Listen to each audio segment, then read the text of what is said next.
For 11 months, Cha Minjae walked past her every morning without a second glance. She cleaned his floors, aligned his books, and disappeared at the end of every shift without a word. She was invisible. That was the point. The morning she stopped showing up, something felt wrong in a way he could not explain and refused to ignore. He drove to her apartment alone. No driver, no security. Just a feeling he would not call worry, and a name he had barely used out loud. What he found inside that small, scrubbed clean apartment changed everything he thought he knew about the woman who had been mopping his floors. She was not his maid. She had never just been his maid. The morning Nadira Abedi did not show up for work, Cha Minjae was in his study at 6:15, reading through a stack of documents that his assistant had left on the desk the night before. His coffee had gone cold. He drank it anyway. Outside, Seoul was still dark.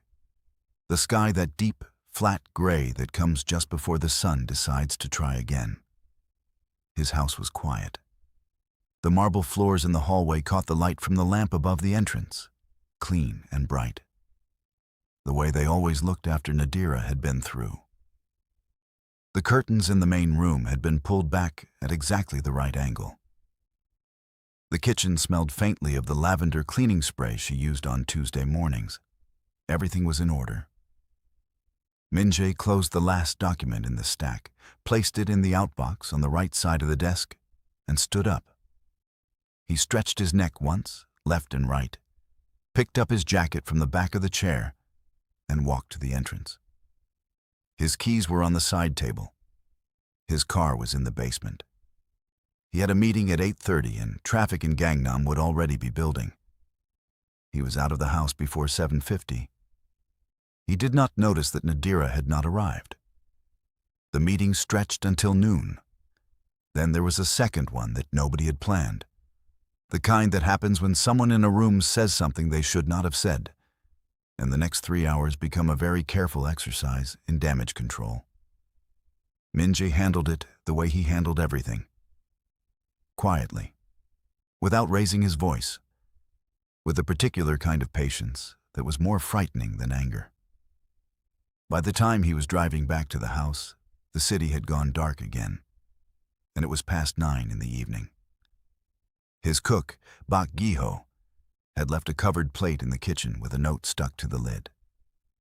Minjae reheated it, sat down at the counter, and ate alone, which was normal, which was fine. But when he walked to the study to drop off a file, he stopped in the doorway. The books on the shelf were not aligned. This sounds like a small thing. It was not. Nadira had a system. Every morning, after dusting, she moved the books back into a perfect line, spines flush with the edge of the shelf. She had started doing it after her 3rd day of work, when she apparently noticed that Minjae had been fixing them himself after she left. He had never asked her to. She just noticed and corrected herself.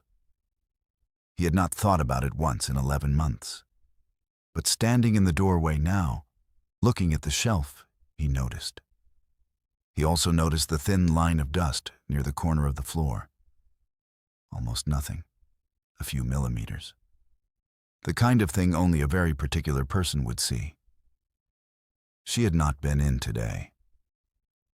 He pulled out his phone and called the Nuri agency. It rang 4 times and went to voicemail. 9:48. They were closed. He called his assistant, Lee Soyeon. "Did anyone from the Nuri agency contact the house today?" he asked.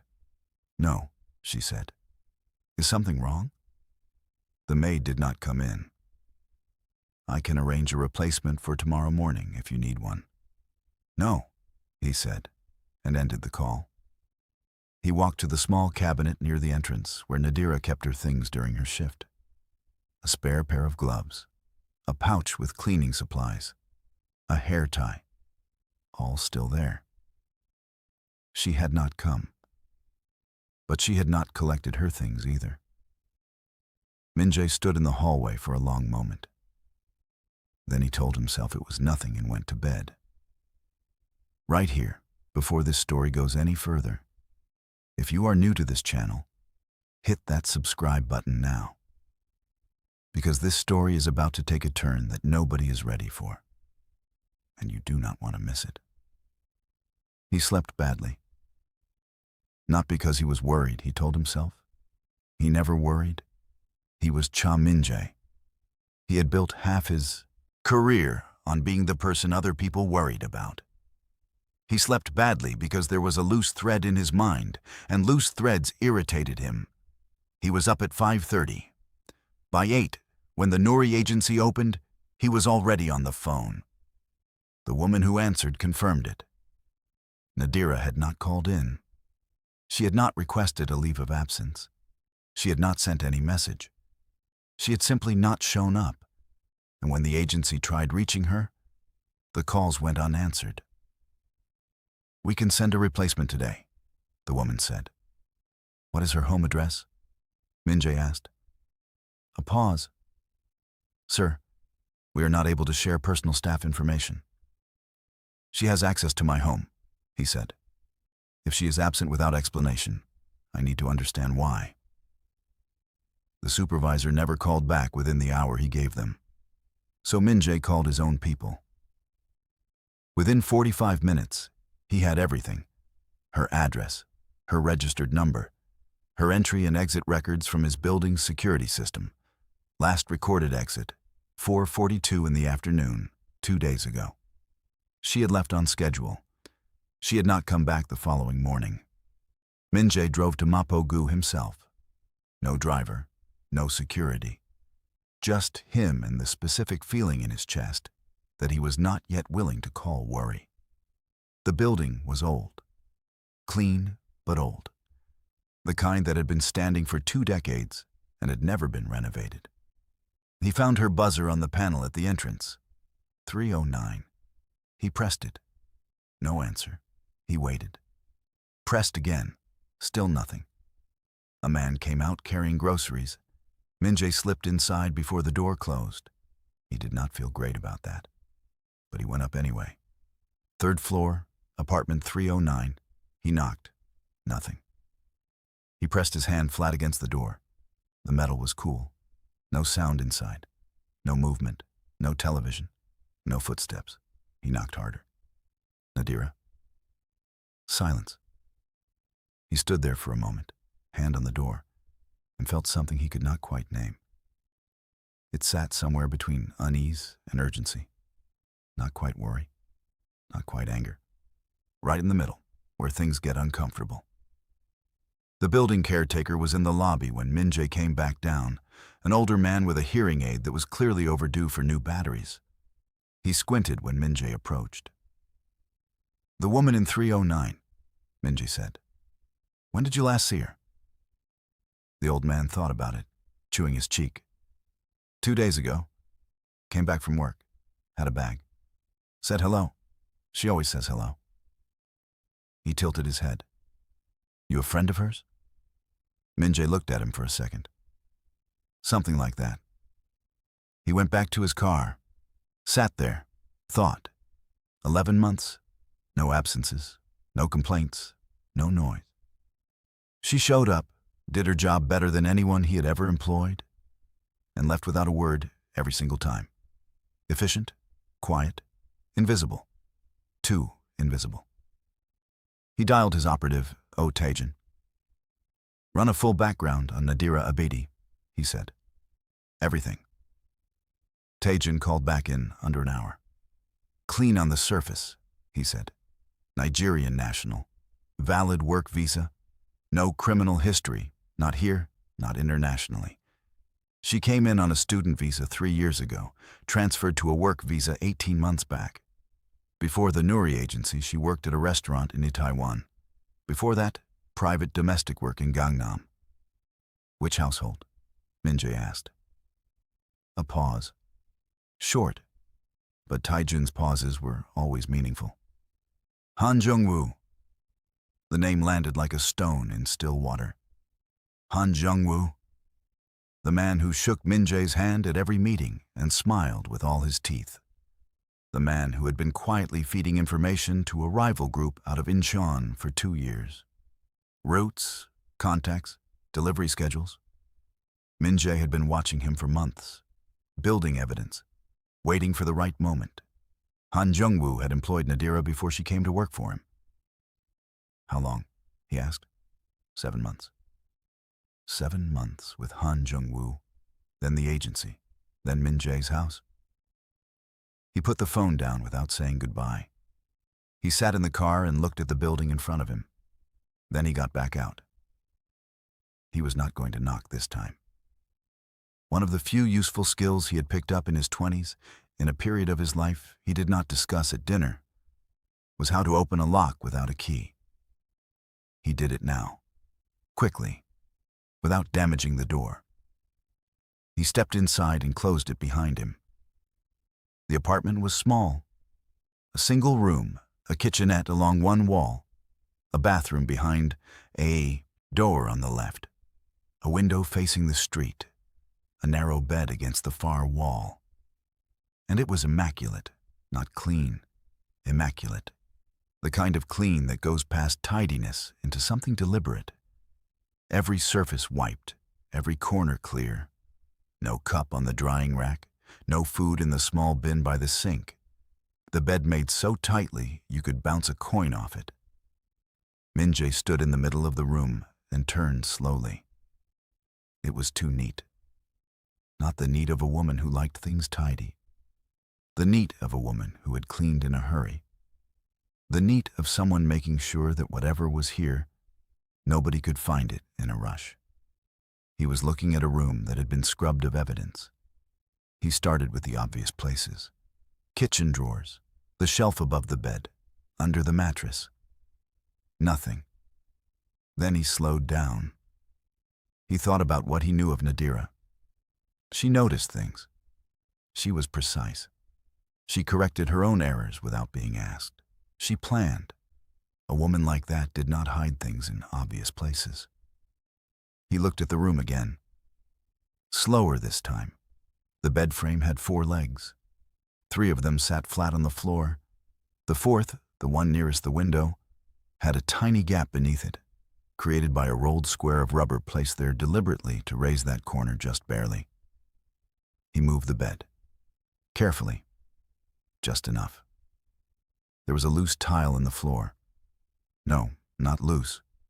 It had been cut. A precise square about 15 centimeters across, laid back into place so well that you would never see it if you were not looking. He pried it up. Inside was a thin cloth pouch. He took it out and laid it on the bed. Inside the pouch was a phone, the cheap kind, prepaid, the screen dark, not just locked, powered completely off. Beside the phone, folded twice, was a small black notebook. And underneath the notebook, face down, was a photograph. He turned it over. It was him. Minjae looked at the photograph for a long time. It was not a security shot, not a blurry image from a distance. This was clear, sharp. He was standing in the entrance of his house, one hand on the door frame, looking to the left, his face fully visible. The angle was close, maybe 5 meters, maybe less, taken from inside the house. He set the photograph down and picked up the notebook. The handwriting was small and neat. He expected codes, symbols, something complicated. What he found was more unsettling. It was plain language mixed with a simple substitution system, the kind a careful person uses when they want their notes readable to themselves, but not immediately obvious to anyone else. He could read most of it. Dates, times, names he recognized, routes he recognized, some numbers that looked like amounts, some words he could not make out immediately. But enough. He read enough. His hands did not shake. Minjae was not the kind of man whose hands shook. But his jaw tightened, and he sat down on the edge of the clean, tightly made bed and read the notebook from the first page to the last. By the time he finished, the afternoon light had shifted and the room had gone slightly dim. She had not been spying on him. That was the thing that took him a moment to understand, because his first instinct had been exactly that. But when he read carefully, when he followed the entries and tracked the pattern, it became clear. She had been watching his house, but not him. She had been tracking the people who came in and out. Staff, drivers, men who visited under the pretense of business. She had been logging patterns, documenting things that looked ordinary from the outside, but when you wrote them down together and looked at them as a sequence, told a very specific story. Someone in his organization was feeding information to the outside. And Nadira had been quietly, patiently, building the proof.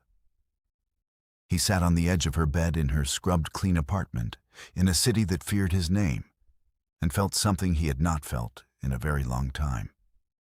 Caught off guard, not by an enemy, by a woman who had been mopping his floors and aligning his books and quietly doing something much harder than anything he had ever asked of her. He turned to a page near the middle of the notebook. There was a name, written small, circled once, a date beside it. The name was one he knew. The date was 3 days ago. 3 days ago, Nadira had written this name in her notebook, and 2 days ago, she had not come home. He looked at the photograph again. He tried to reconstruct the angle, the entrance, his left side visible, the light from outside, from the cleaning cupboard near the entrance. She had been standing in the doorway of the cleaning cupboard, which he had walked past hundreds of times without once looking in. She had taken the photograph and placed it in this hidden space, beneath this bed, in this apartment he had never been to. Not to use against him, to prove something. If anything happened to her, the photo would place her in his house, would link her to him, would force a connection. She had left herself a trail, and then she had disappeared. Minjae stood up. He put the notebook and the photograph back in the pouch. He put the pouch in his jacket pocket. He replaced the tile, pushed the bed back into position. He walked out of the apartment, locked the door behind him, and went down to his car. He sat there for a long moment. The city moved around him. People walking past, a delivery van at the corner, a child chasing a dog down the pavement.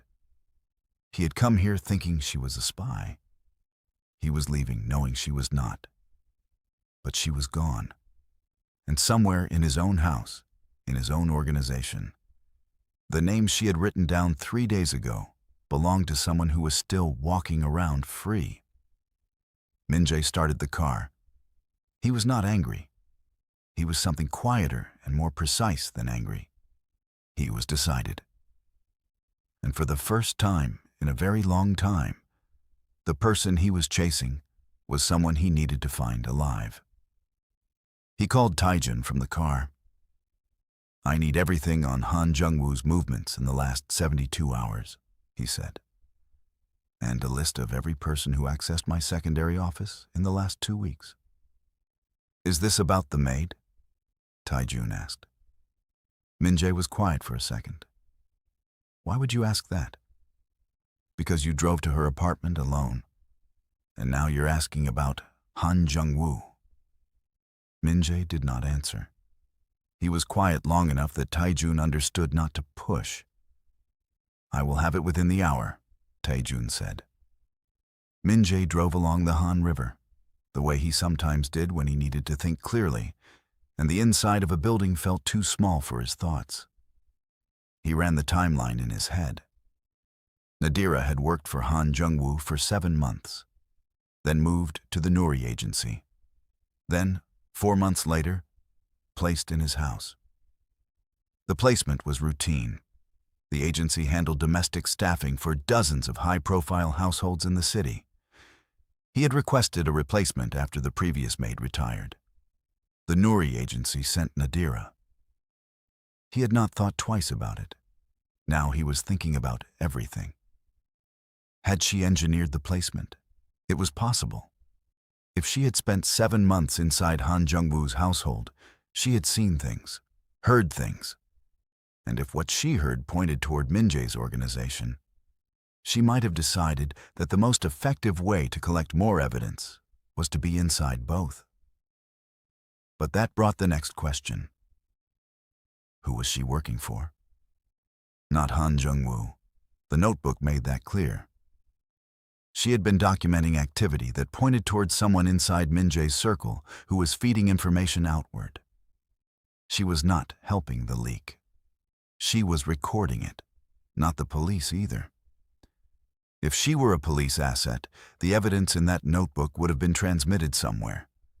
Logged in a system, it would not have ended up under a tile in her apartment. She had kept it herself, hidden it herself, trusted no one with it. So she was working alone. That was either very brave or very reckless, and Minjae had not yet decided which. He pulled over and sat with the engine idling. He took out the cloth pouch, looked at the photograph again. She had taken this picture of him, not with a phone connected to any account, a prepaid phone completely powered off. The picture had one specific purpose. If she disappeared and someone found this apartment, they would find this photograph. The photograph would connect her to him, and if he was the one who found it, the message was clear. She trusted that he would look. After 11 months of working for a man who, by her own observation, treated his staff as furniture, she had trusted that he would notice her absence and come looking. He looked at his own face in the photograph, standing in his doorway, looking left, completely unaware that someone was watching him from 5 meters away. He was not used to being watched without knowing it. He put the photograph back in the pouch and pulled back into traffic. Taijun's report came through as he was parking in his building's basement. He sat in the garage and read it on his phone. Han Jung-woo's movements over the past 72 hours looked normal on the surface. Office, lunch, a dinner meeting. Back home, no unusual contacts. But the list of people who had accessed his secondary office in Uido told a different story. 12 people had accessed it in the last 2 weeks. 11 of them were expected. He knew their schedules. He knew why they had been there. The 12th name made him go completely still. It was someone he trusted. Someone who had been with him for 3 years. Someone whose name appeared in Nadira's small, neat handwriting on a page in the notebook, circled once. He sat in the car for a long time after that. She had known. She had known 3 days ago. She had written the name down. She had circled it. And now she was missing. That sequence was not a coincidence. She had written the name. She had gotten too close. And the next morning, she had not come home. She had cleaned the apartment deliberately, removed anything that could be used against her quickly. But she had left the pouch. She had left the evidence. She had left the photograph. She had expected him to find it. He opened a message to Taejun. I need every property connected to the name I am about to send you. 2 hours. He sent the name and got out of the car. He went upstairs. The house was quiet. The books on the shelf were still not aligned. He looked at them for a moment. Then he walked over and straightened them himself, one by one, until the spines were flush with the edge. He was not sure why he did that. He just did. He did not sleep that night. He sat at his desk and went through everything Taejun sent him. 7 properties. He eliminated 5 based on visibility and logistics. 2 remained. A warehouse in Incheon, a disused loading facility in Gimpo, registered under a corporate name with 3 layers of misdirection between it and its real owner. He circled Gimpo. Then he thought about who to take with him. The problem was that the name in the notebook, the name on the access log, was someone senior. Someone who would know which of Minjae's people might report back to him. He needed someone loyal specifically to him, not broadly to the organization. Someone removed enough from senior decisions that they had not been touched. He thought of Kim Hae-jin, 26, 2 years in the organization, a driver and logistics operative. Quiet, careful, never tried to know more than his role required. He called him. Hae-jin answered on the second ring. "I need you tomorrow morning," Minjae said. "Early. Wear something that does not stand out." "Understood," Hae-jin said. No questions. Just that. Minjae ended the call and went back to the papers. He thought about the notebook again. Not the codes or the names or the dates. The small, ordinary sentences between the evidence. Once, on a Tuesday, she had written, "He fixed the books again today. He does not know I saw him."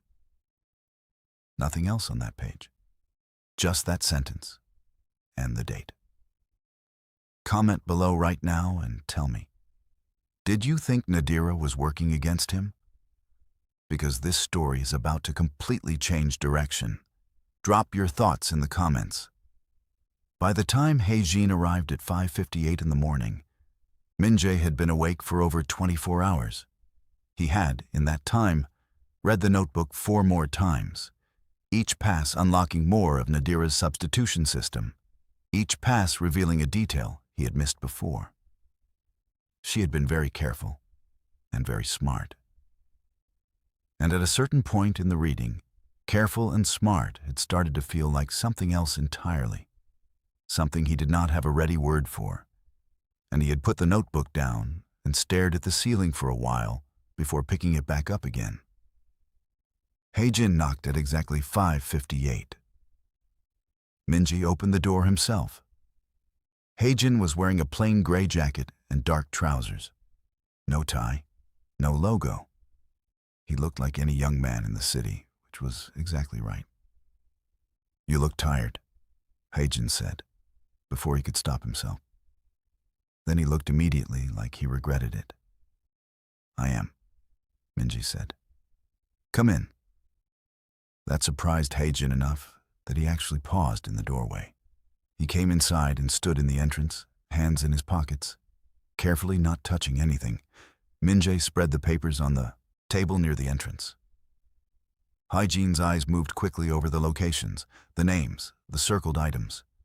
He was sharper than most people gave him credit for. "We are going to Gimpo," Minjae said. "When?" "Now." Hae-jin nodded. "Just the 2 of us?" "For now." He looked at the younger man.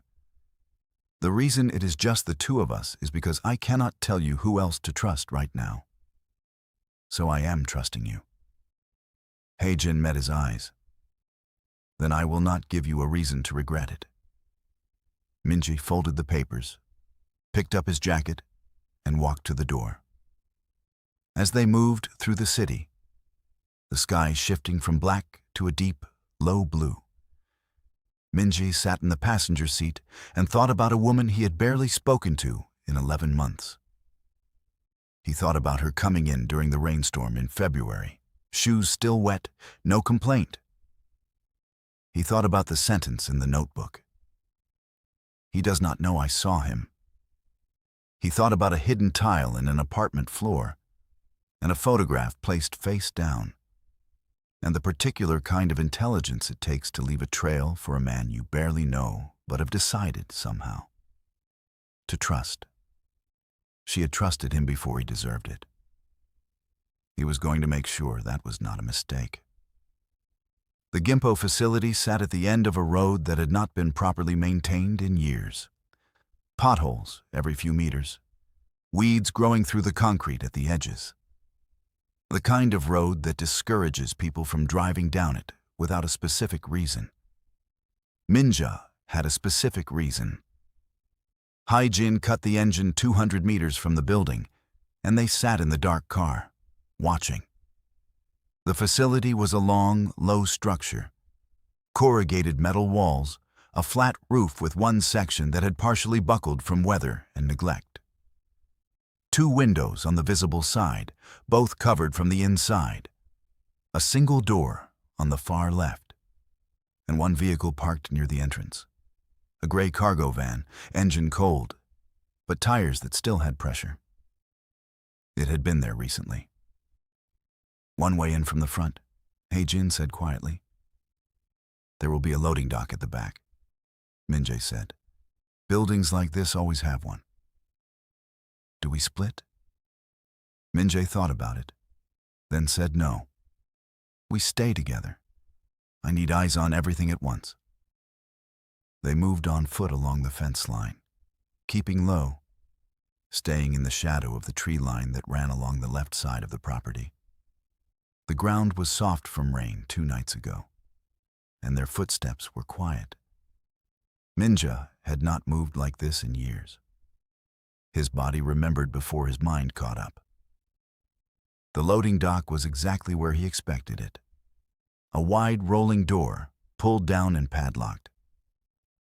But to the left of it was a narrow access door, the kind that maintenance workers use, and it had a different kind of lock, older, the kind that had not been upgraded in a decade. Minjae looked at it for a moment. Hae-jin held out a small toolkit without being asked. Minjae glanced at him. "I did not always drive," Hae-jin said, completely straight-faced. Under different circumstances, Minjae might have almost smiled. He worked the lock. 40 seconds.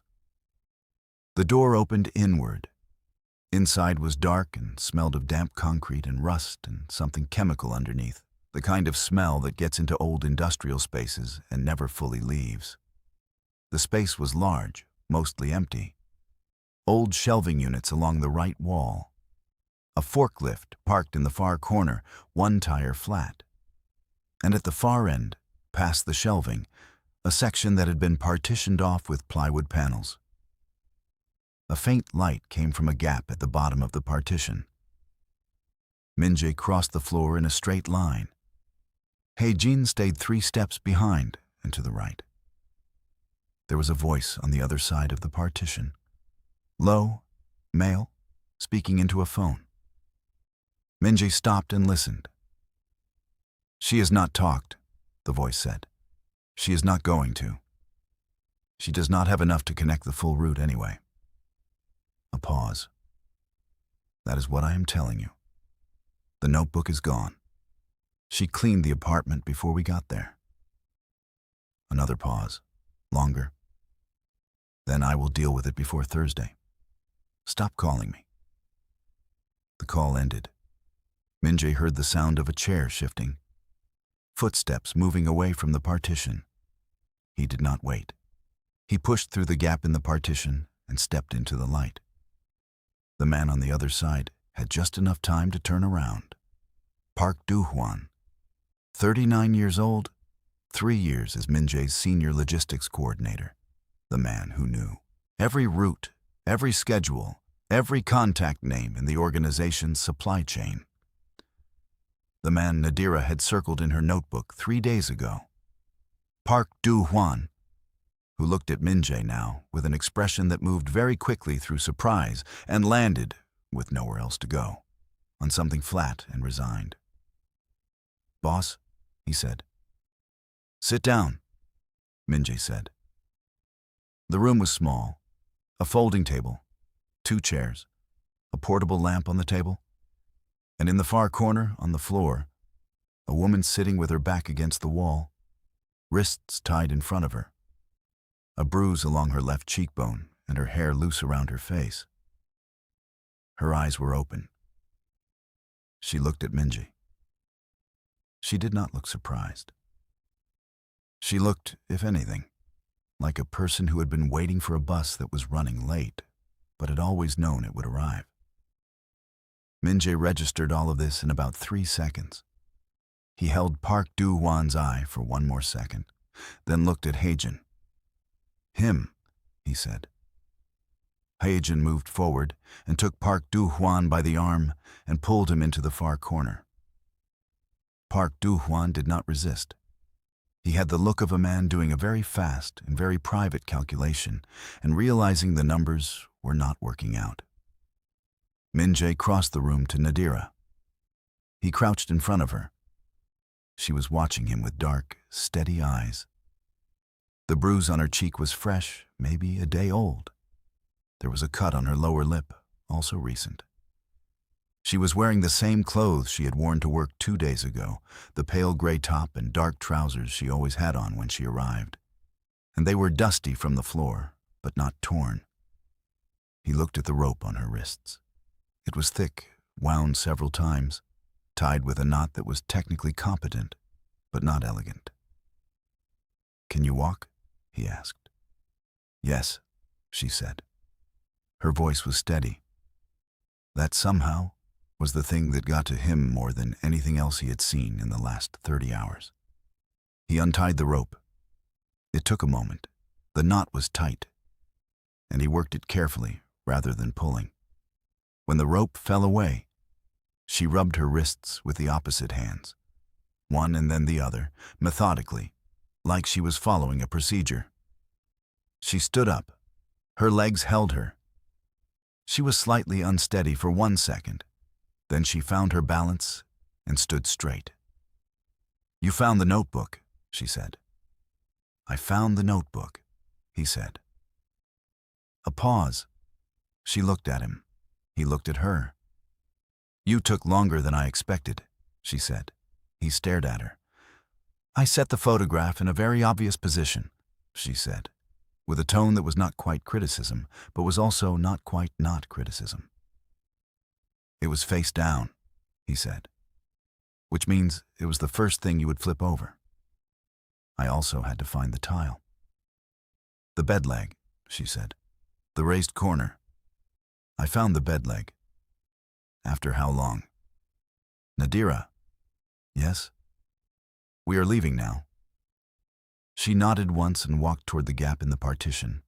Her posture was straight. She moved carefully but without drama. She did not look back at Park Do-hwan, who was standing in the corner with Haejin's hand on his shoulder, looking like a man who had fully understood, at last, what a very bad decision felt like.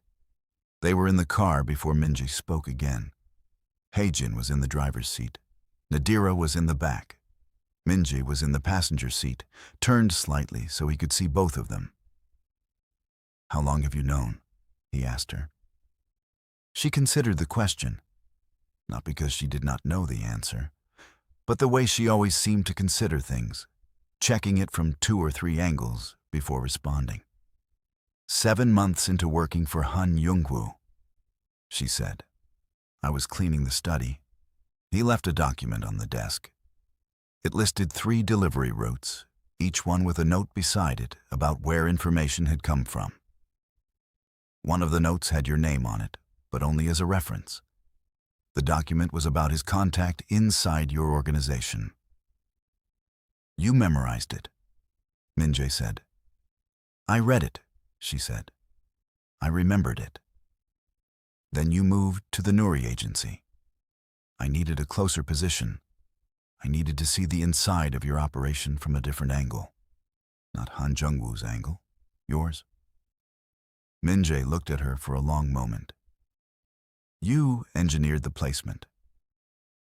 "I submitted an application to the Nuri agency and listed my previous experience honestly," she said. "They placed me. I did not manufacture anything." "You requested high-profile domestic placements." She met his eyes. "Yes." The car was quiet for a moment.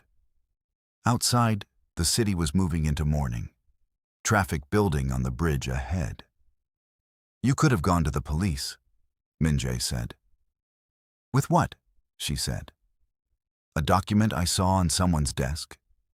My word against a man with 4 lawyers and a foundation that donates to schools? I needed evidence that could not be argued away." "And the notebook." 11 months, she said. "Routes, timings, names, amounts.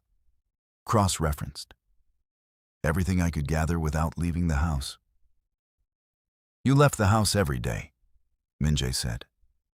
I left the house at the end of every shift, she said. And while I was in the house, I was very thorough. Haejin, from the front seat, said nothing, but his ears were clearly working perfectly. Minjae turned back to the front. He looked at the road for a moment. Why not give the notebook to someone else? He said. Why leave it for me specifically? She was quiet for a moment, long enough that he looked back at her.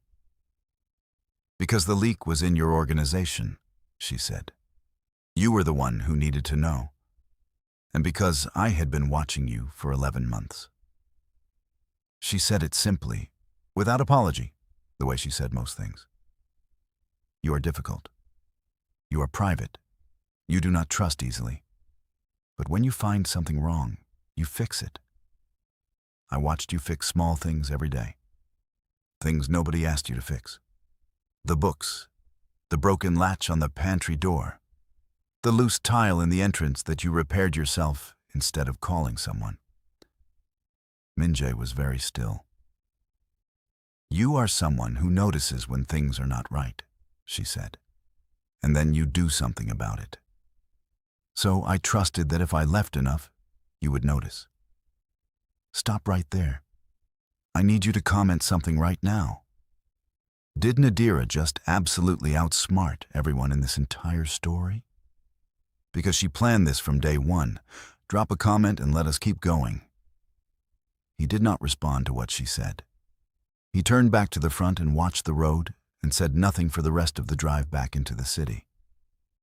But something in the way he sat had shifted slightly, the way a locked door shifts when a key turns in it without quite opening. He took her to a secondary property in Mapo, a clean apartment he kept for situations that required discretion, not close to his main house, not connected to any of his central operations. He had Haejin wait outside. Inside, he made sure the utilities were on. Water, heat. He checked the kitchen. Someone had stocked it recently, the way they always did when he might need the space. And there was food in the refrigerator, simple things, enough. Nadira stood in the middle of the room and looked around with the expression of a woman cataloging. Bathroom is through there, he said. There are clothes in the wardrobe, clean, probably not the right size. I will have better ones sent today. She turned to look at him. I am not staying here long. You are staying here until I deal with this properly. And how long will that take? A few days. I have things to do. Nadira, he said. She raised her eyebrows. It was the first time in 11 months that he had said her name directly to her face in conversation. She clearly noticed. He clearly noticed that she noticed. You have a bruise on your cheekbone, he said. And you spent 2 days tied up on a concrete floor. You will stay here for a few days. She looked at him. He looked at her. Fine, she said. Good. He moved toward the door, and then he stopped with his hand on the frame, his back still half to her. The entry in the notebook, he said. Tuesday, about the books. A pause. He heard her shift slightly. Yes, she said. How many times did you see me fix them before you started doing it yourself? A beat. Then, 4. He nodded once, at the door, at nothing in particular. Then he walked out. In the hallway, he stood for a moment. Haejin was at the far end, by the stairwell, doing an excellent impression of a man who had not heard anything. Minjae walked past him. Stay close. Nobody comes in or out without my approval. Understood, Haejin said. And then, after a beat, very quietly, she is impressive. Minjae did not break stride. She is my employee. Of course, Haejin said. He absolutely did not believe that. But he was smart enough not to say so. The next 48 hours moved quickly. Minjae worked from his main house during the day and the secondary location at night. He built the case against Park Do-hwan methodically, adding Nadira's documented evidence to his own records, cross-referencing dates, filling in gaps. The picture that emerged was clean and complete. 18 months of leaked route information, 34 deliveries compromised, 3 operations disrupted in ways that had been written off at the time as bad luck or poor planning. Not bad luck, not poor planning. Park Do-hwan had been selling their schedule to a rival group out of Incheon for 18 months, and the amount he had made from it was not a small number. And Park Do-hwan had been fed, in turn, by information he received from Han Jung-woo, who had been running his own parallel arrangement for even longer. It was one operation folded inside another, and Nadira had spent 11 months finding the edges of it by watching the people who walked through Minjae's front door. He went to see her at the end of the second day. She was at the kitchen table when he arrived, the notebook open in front of her, a cup of tea at her elbow. She had on clean clothes, dark jeans, and a plain white top. The sizes only slightly off, the way he had expected. Her hair was tied back. The bruise on her cheek had deepened in color, but was beginning to settle. She looked better. She still looked tired. She did not say hello. She looked up from the notebook and said, "Park Do-hwan had a second phone. I noted the model in the March entries. If it has not been destroyed, the call history would confirm the Incheon contact." He sat down across from her. "I know, we found it this morning." She nodded, turned a page. "And the property in Ansan, the one under the shell company. That connects back to Han Jung-woo's brother-in-law." "How do you know about Ansan?" March 12th. Park Do-hwan received a delivery from a courier and signed for it using an address in Ansan. I saw the paperwork on the hall table. He left it there for 4 minutes while he answered a call. She turned another page. "I wrote it here." He looked at her for a moment. "You read a document in 4 minutes while doing your job." "I read quickly," she said. Then, without looking up from the notebook, "You should probably get the hard copies from that property. Whatever is stored there will be more useful than the phone records." He stared at her. "What?" she said, looking up. "I have people who are paid specifically to tell me these things," he said. "And yet," she said. That was all she said. "And yet." Then she went back to reading the notebook. He stayed longer than he had planned. He told himself it was because the Ansan information was significant, and he needed to understand the full scope of what she had documented. That was true. It was also not the only reason. She was different across a table than she had been across 11 months of invisible work. She was direct. She had opinions, and she stated them without packaging them in softness first. She had a dry edge to the way she phrased things that sat somewhere between blunt and funny, and it caught him off guard twice. Once when she said about Park Do-hwan's documentation system, he thought he was being clever. He was not being clever. He was being medium. And once when she described the moment she realized she had identified the mole, 3 months into working at his house. She had been cleaning his office. She had found a discrepancy in a document that had been left on the desk. She had cross-referenced it with a note she had made 4 weeks earlier. "And then, what did you do?" Minjae asked. "I finished cleaning the office," she said. "Dusted the shelves, straightened the books, said good evening to the security guard at the front desk and went home. That is all." "What else would I do?" she said. "Scream? Wave the document around? I had found 1 piece. I needed 30 more. She picked up her tea. I went home and made rice and watched a drama and went to sleep. He thought about that, about the sheer patience of it. about finishing your shift and going home to make rice when you had just found the thread of an 18-month conspiracy. You watched a drama, he said. It was a very good episode, she said, completely serious. He looked at her for just a moment longer than was necessary, then looked down at the papers in front of him. Outside, the city hummed and moved in its own noisy, relentless way. Inside the apartment, across the small kitchen table, there was a strange and specific quiet that Minjae could not quite categorize. He had spent 3 years building a case against Han Jung-woo. He had his best people on it.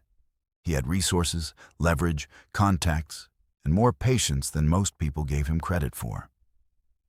And a woman who had come to clean his house and align his books had gotten further in 11 months than all of them combined. That sat with him.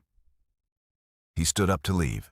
She did not ask him to stay, and he would not have done so even if she had. But at the door he paused. Nadira. Yes. The photograph, he said. The one in the pouch. You took it during your 3rd week. He did not ask how he knew this. He had cross-referenced the angle of light in the photo with the security footage timestamps from his building's exterior. The light matched a morning in her 3rd week. Yes, she said. You already knew then that things might go wrong. I already knew then that this was not going to be a simple situation, she said. I planned for complexity. You planned for your own disappearance. She was quiet for a moment. I planned for the possibility of it. He looked at her. That is a hard way to live. She met his eyes. It was worth it. He stood there for a second more, and then he walked out. Haejin was in the hallway. An-san, Minjae said. Tonight. Haejin nodded and fell into step beside him. She told you about An-san, he said. She did. Sir, Haejin said after a moment. That woman is extraordinary. She is my employee, Minjae said again. Haejin nodded again.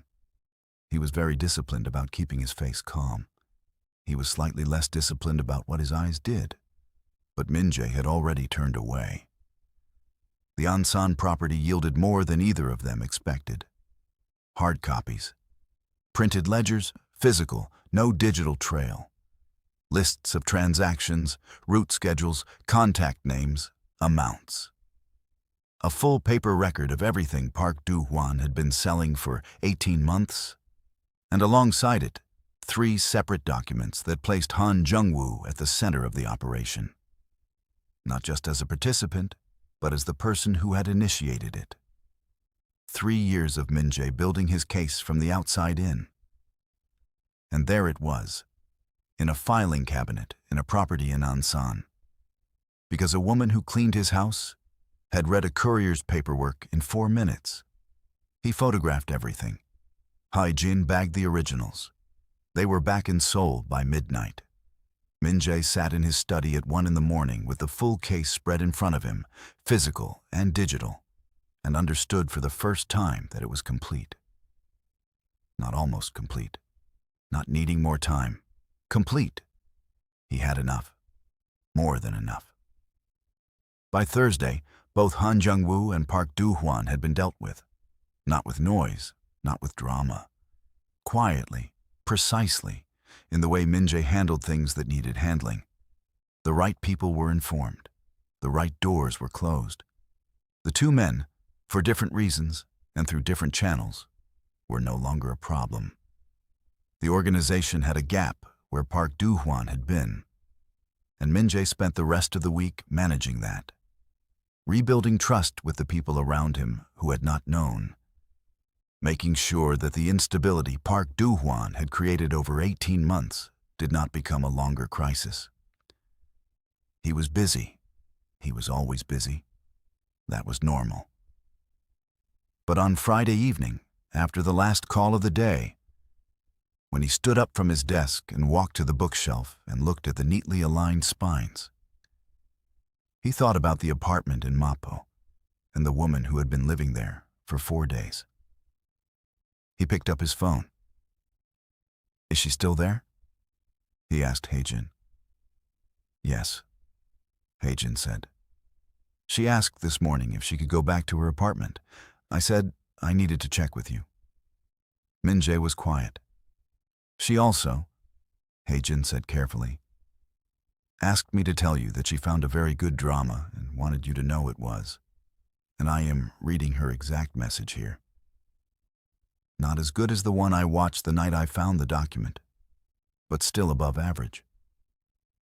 Minjae stood with the phone in his hand. "Tell her," he said, "that the situation is resolved. She can return to her apartment." "And about the drama?" Hae-jin asked. "Tell her I do not watch dramas." He ended the call. He stood at the bookshelf for a moment longer. Then he went to his desk, sat down, and opened his laptop. He had 3 more things to clear before the weekend. His phone buzzed. A message from an unknown number. He opened it. The message said, "You should try watching one. It would be good for you." He stared at the message. Then below it, a second one arrived. "This is Nadira. I got a new SIM. Hae-jin gave me your number. I hope that was acceptable." Minjae looked at the message for a long time. He typed, "How did you convince Hae-jin to give you my number?" Her reply came back in under a minute. "I asked him." He stared at that then, and he just gave it to you. Her. He said, and I am quoting, "I think he would want you to have it." Minjae made a note to speak to Hae-jin about professional boundaries. He made this note while simultaneously being unable to come up with a compelling argument for why Hae-jin had been wrong. He typed, "The situation is resolved. You are free to go back to your apartment and resume your normal life." A long pause, longer than her previous responses. Then, "I know. Hae-jin told me. I wanted to say thank you."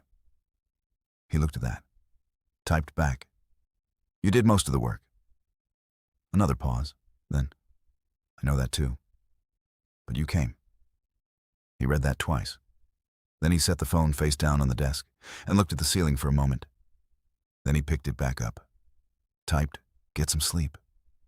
Her reply, "You too. You look tired." He frowned at the phone. "You cannot see me." Her, "I do not need to. You have been awake for most of the last 5 days."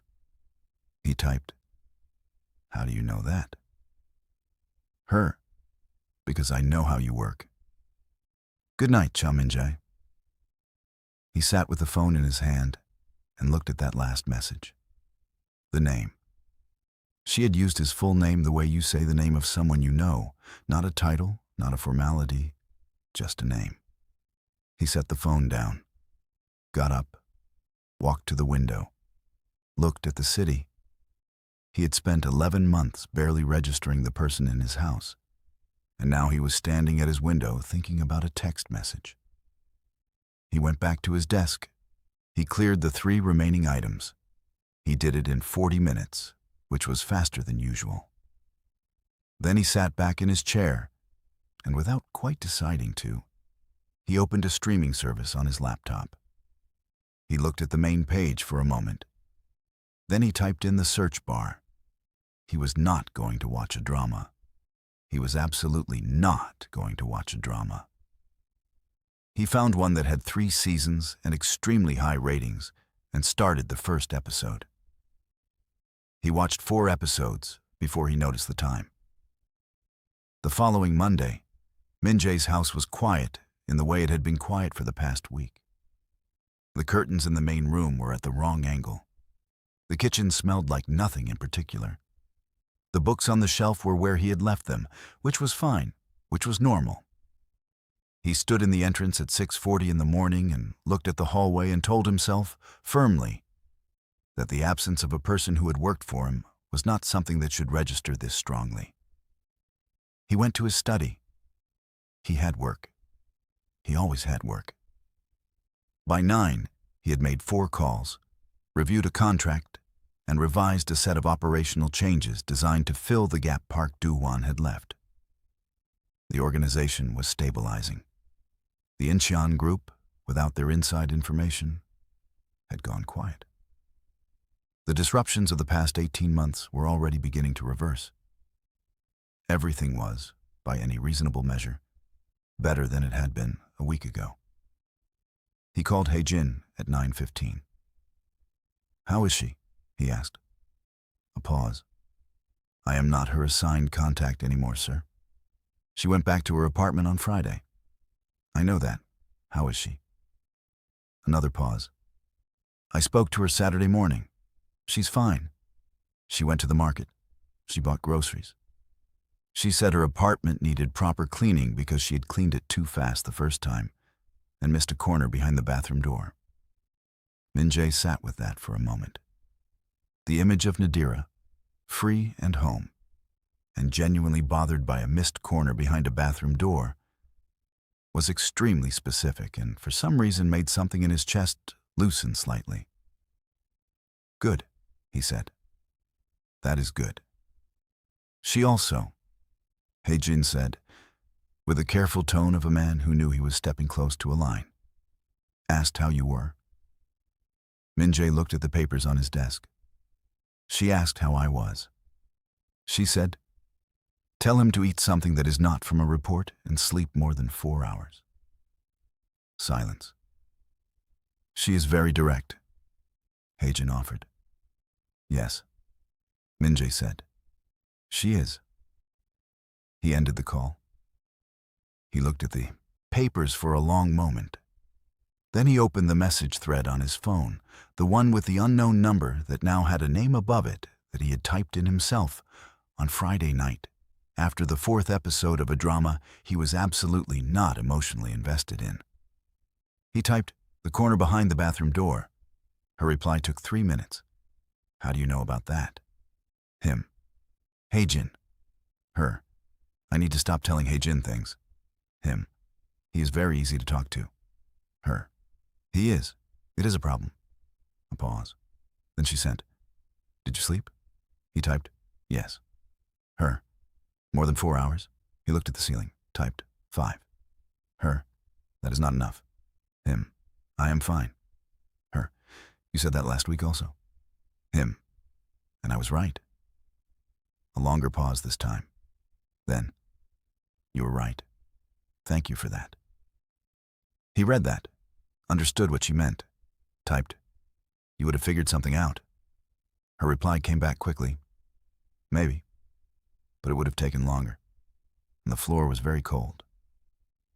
He sat with that, the concrete floor in that facility in Gimpo. 2 days. He had found her on the 3rd morning. He typed, "I should have come sooner."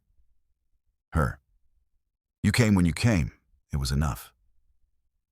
He looked at those 5 words for a long time, then put the phone down and went back to work.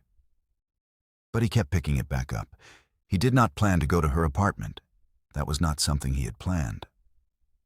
But on Wednesday evening, after a meeting that ran long and a dinner he ate standing up over the kitchen counter, he found himself in his car, driving in the direction of Mapo-gu without having given the instruction.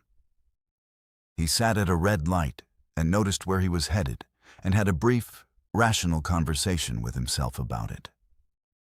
The conversation went, "This is not appropriate. She is your employee. She did something extraordinary, and you owe her professional respect and fair compensation and nothing more. Turn around." The light went green. He kept driving. He told himself he needed to return the notebook in person. This was a reasonable thing to do.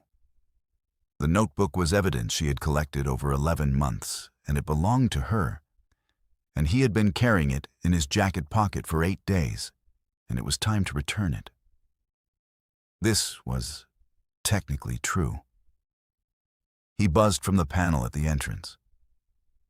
When her voice came through the intercom, she said, "3rd floor, doors open." Not "Who is it?" Not "Give me a moment." Just "Come up." Like she had known he was coming. He went up. The apartment door was slightly ajar. He pushed it open and stepped inside. It was different from the last time. Not different in furniture or layout, but in feeling. The hidden urgency was gone. The scrubbed clean tension had settled into something warmer. There was food on the small stove, something with rice and something beside it in a pan that smelled very good. A cup of tea on the low table near the window. A blanket folded on the corner of the bed. Nadira came out of the bathroom, drying her hands, and looked at him standing in her entrance. She had on a light brown top and loose trousers, her hair down, and she looked entirely comfortable and entirely herself, in a way that was different from every version of her he had known. "You brought the notebook," she said, looking at his jacket pocket. He pulled it out and held it toward her.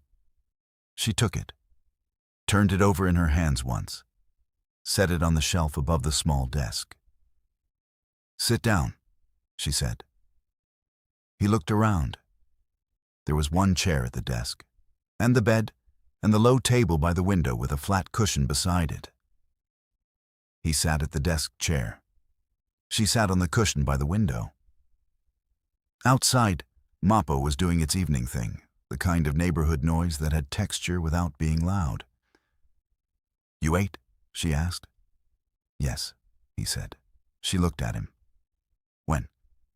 "Earlier." She looked at him a moment longer, then stood up, went to the kitchen, and came back with a bowl of rice and the contents of the pan beside it, some kind of stew with vegetables and what looked like slow-cooked beef. She placed it on the desk in front of him with a spoon and sat back down. "I said I ate," he said. "You said earlier," she said. "Earlier is not a time. Eat." He looked at the bowl. It smelled excellent. He ate. She drank her tea and looked out the window and did not make a thing of it, which was somehow the most comfortable version of being made to do something he had ever experienced. When he finished, she took the bowl back to the kitchen. He heard the water running briefly. She came back and sat on the cushion again. "It is done?" she said. "It is done," he said. "Both of them." She nodded. She had not asked about the details before, and she did not ask now. She asked something different. "What happens now?" she said. "With the organization, with the gap it leaves." He told her. Not because she needed to know, but because she asked in the tone of someone who had earned the answer, and she had. And it was surprisingly easy to say it out loud to another person. She listened without interrupting. When he finished, she said, "The logistics side will take longer than a month to stabilize. Whoever you put in that position will need twice the information they think they need, because Park Du-hwan was good at appearing thorough while actually leaving gaps." Minjae looked at her. "I spent a lot of time studying how he operated," she said. "He was intelligent.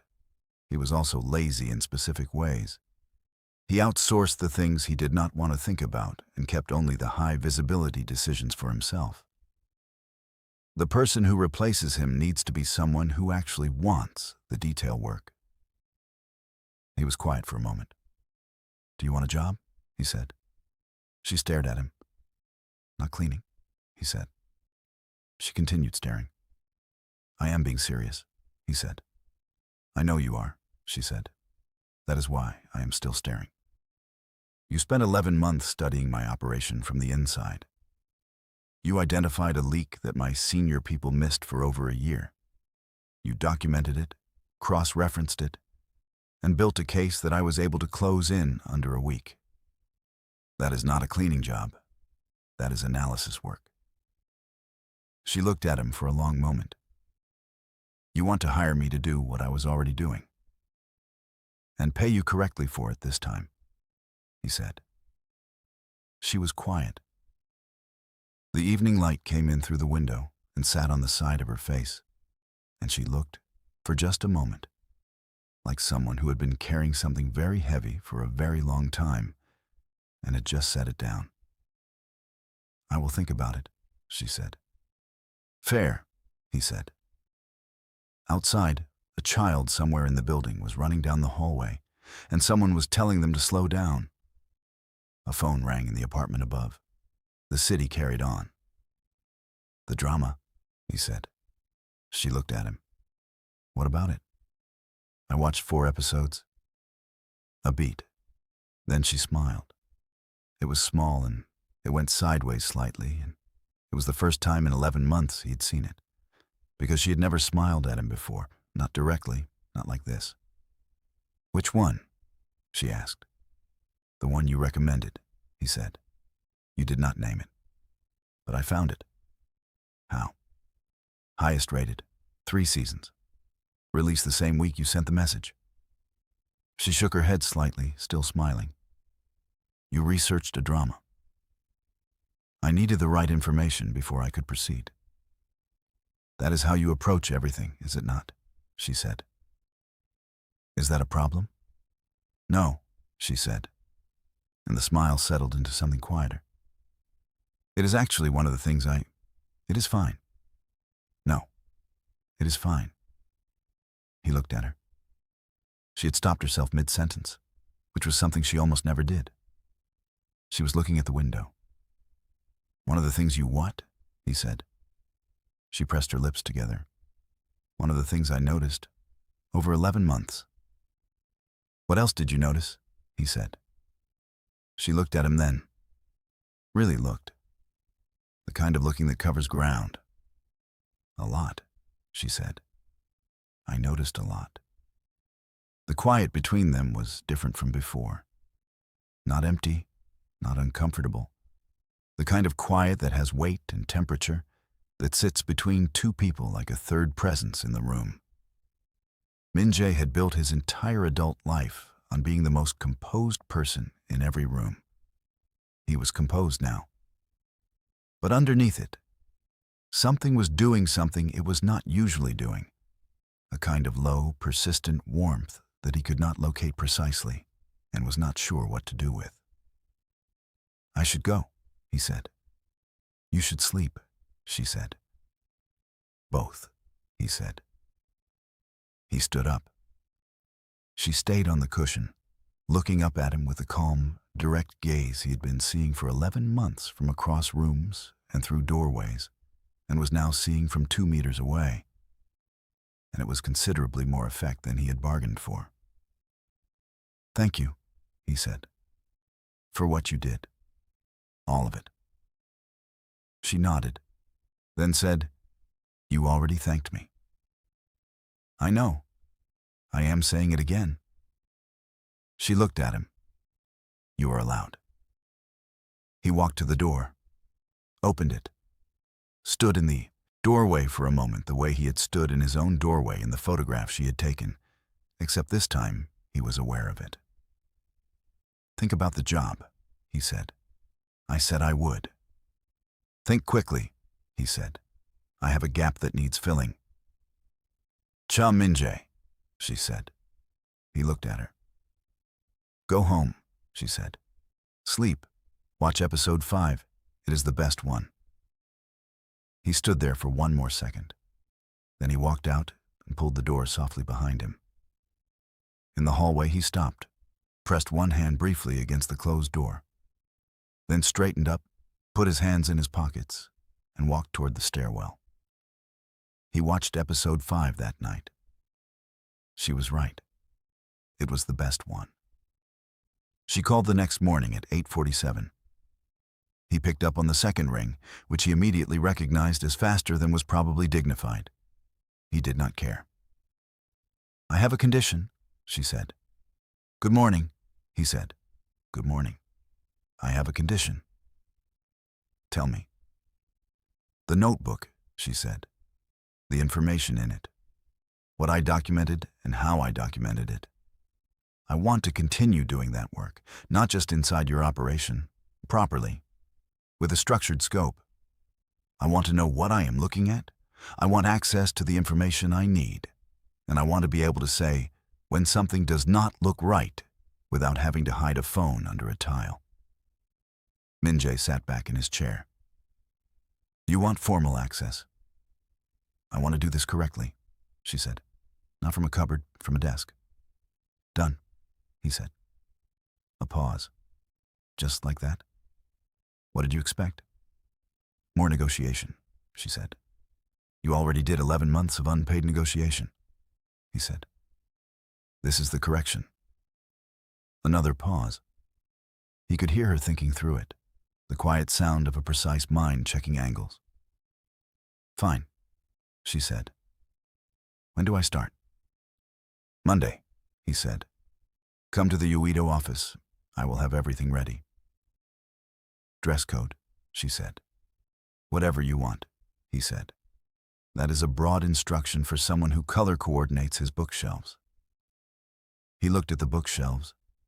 They were aligned. He had been doing it himself all week. Business casual, he said. Better, she said. Then, before she hung up, you watched episode 5. It was not a question. How do you know that? He said. Because you picked up on the second ring and you sound like someone who slept more than 4 hours. He stared at the wall.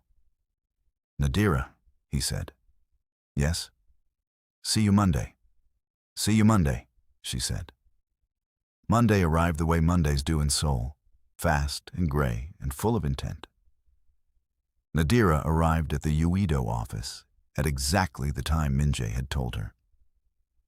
Not a minute early, not a minute late. She had on a dark blazer and neat trousers, and the kind of expression that said she had already assessed every room she had walked through and found it acceptable. Hae-jin met her at the entrance. He was smiling before she was through the door. You actually came, he said. I said I would think about it, she said. I thought about it. Fast. He said to think quickly. Hae-jin led her up to the 3rd floor. The office Minjae had prepared was beside his own, separated by a glass wall and a door. It was small but well lit. A desk, a good chair, 2 screens, a phone, a filing cabinet that was, as yet, empty. She stood in the doorway and looked at it. Then she walked to the desk and sat down and looked at the screens and the empty surface and the filing cabinet.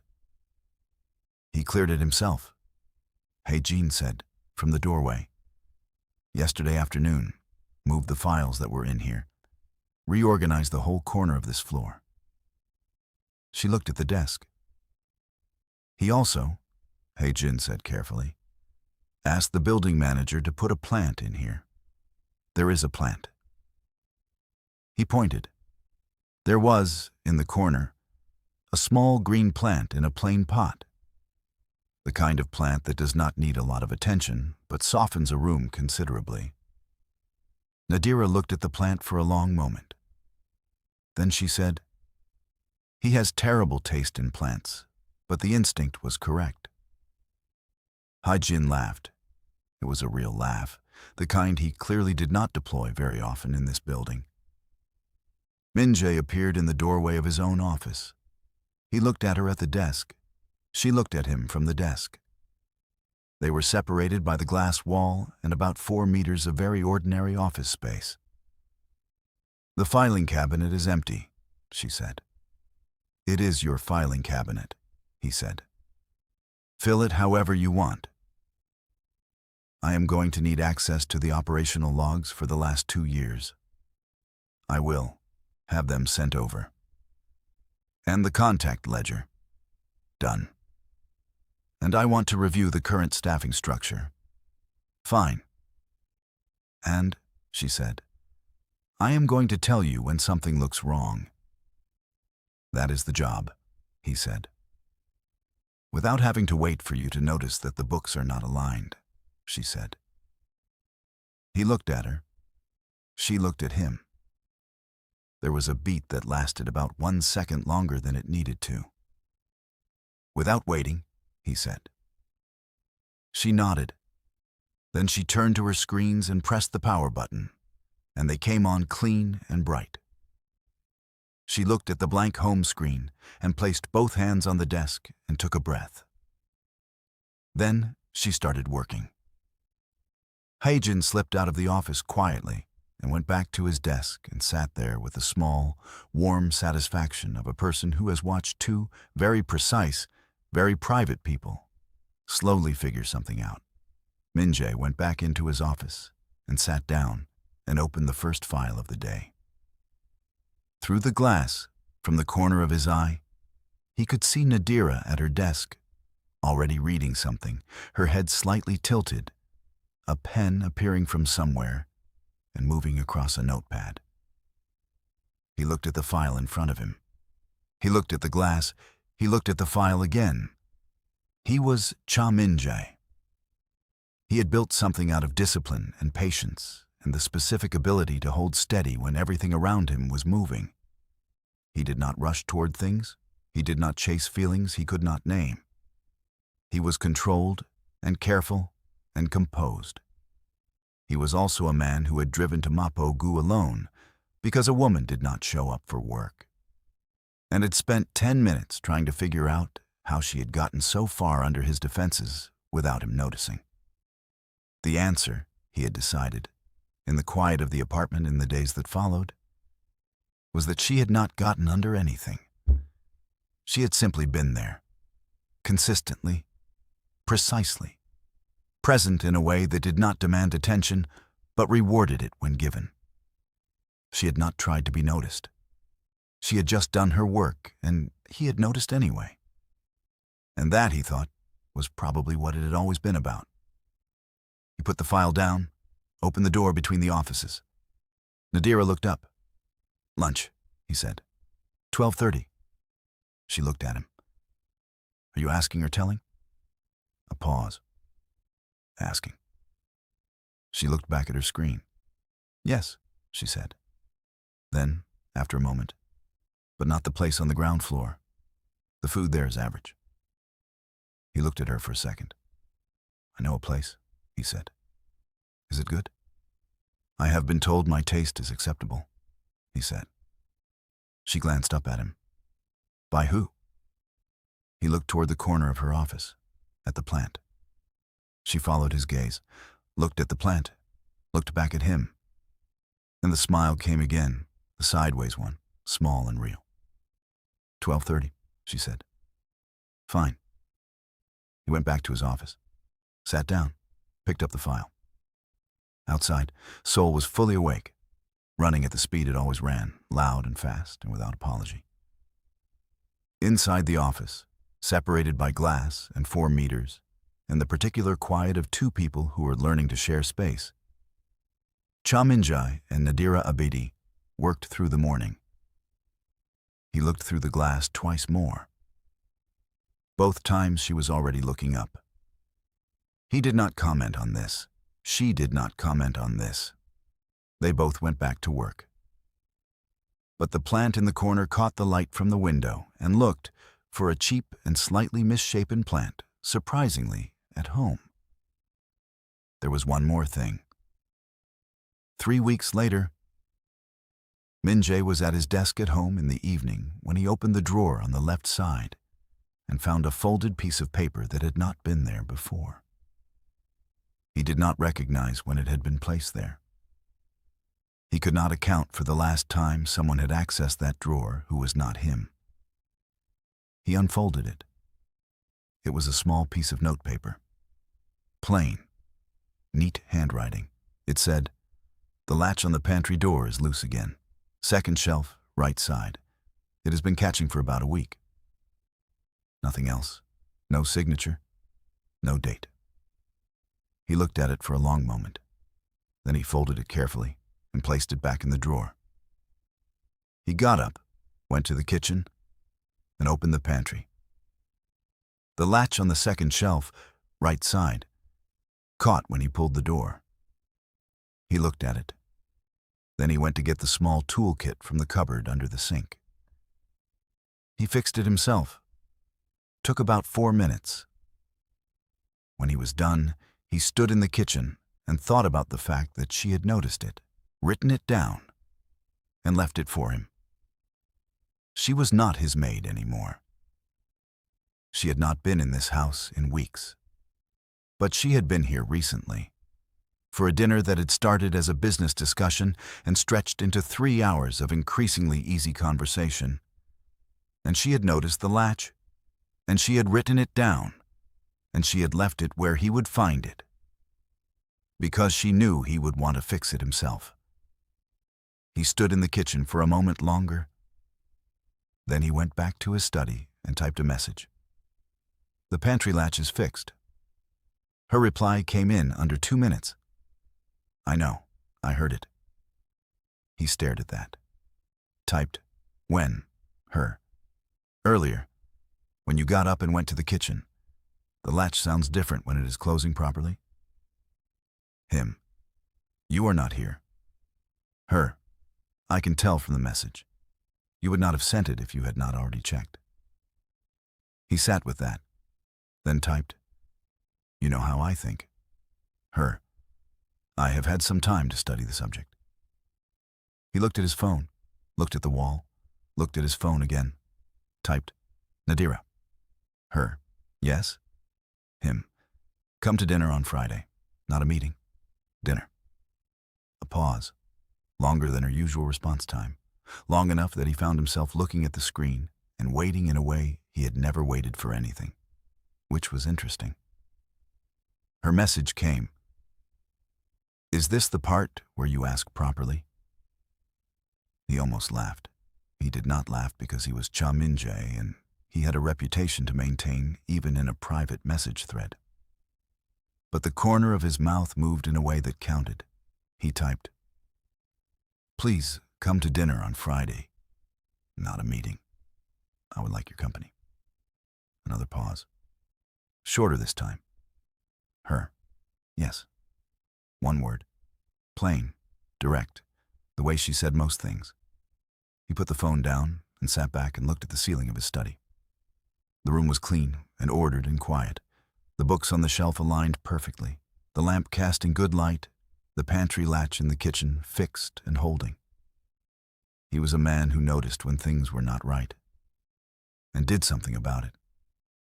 She had seen that in him before he had thought to show it. And she had trusted it, and been right, and was coming to dinner on Friday. Outside, Seoul moved through the night the way it always had, loud and indifferent and bright. Inside, Cha Minjae sat in his study and felt, for the first time in a very long time, that the most interesting part of his life was not behind him. It was just starting.